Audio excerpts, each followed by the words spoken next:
रुग्णसेवा हीच ईश्वर सेवा मानत समाजासाठी अखंड झटणारे एक समर्पित व्यक्तिमत्व डॉक्टर अनुष्का प्रवीण शिंदे.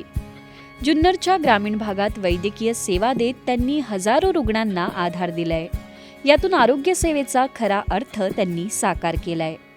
होमिओपॅथीच्या माध्यमातून गेल्या अनेक वर्षांपासून त्यांनी असंख्य रुग्णांना दिलासा देत त्यांच्या आयुष्यात नवी आशा निर्माण केली.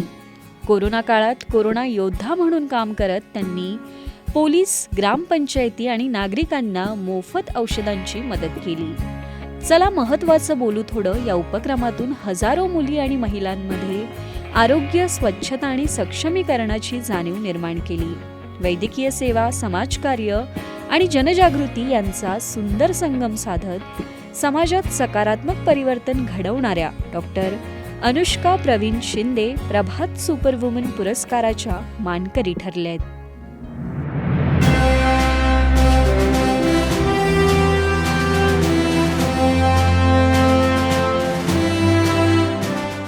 नमस्कार, माझं नाव doctor Anushka Pravin Shinde, MD homeopath.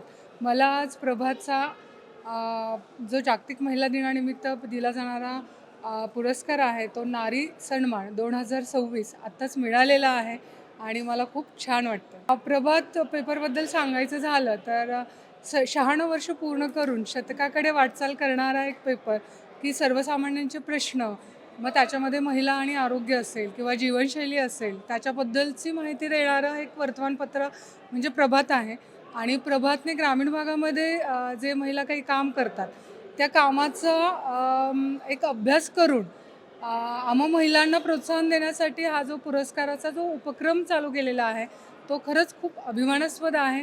त्यामुळे आम्हाला इथपर्यंत येता येतं आणि मान्यवरांच्या हस्ते आमचा सत्कार होतो आणि प्रभातच्या या उपक्रमास पुढील तसंच कारकिर्दीस मी खूप खूप शुभेच्छा देते.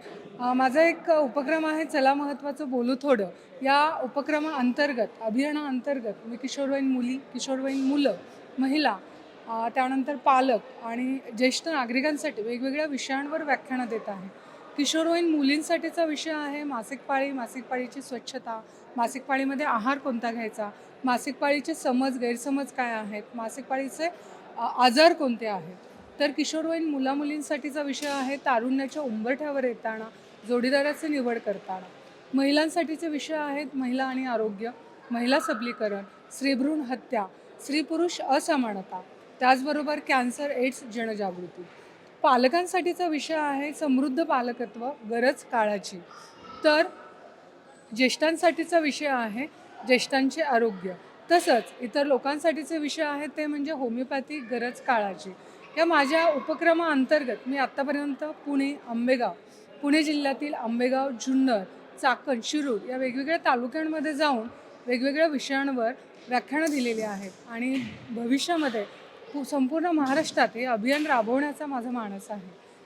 प्रभात पेपरने मला इथे बोलण्याची संधी दिली त्याबद्दल मी प्रभात पेपर लिमिटेडचे खूप खूप आभार मानते आणि त्यांच्या देखील पुढील वाटचालीस खूप खूप शुभेच्छा देते. धन्यवाद.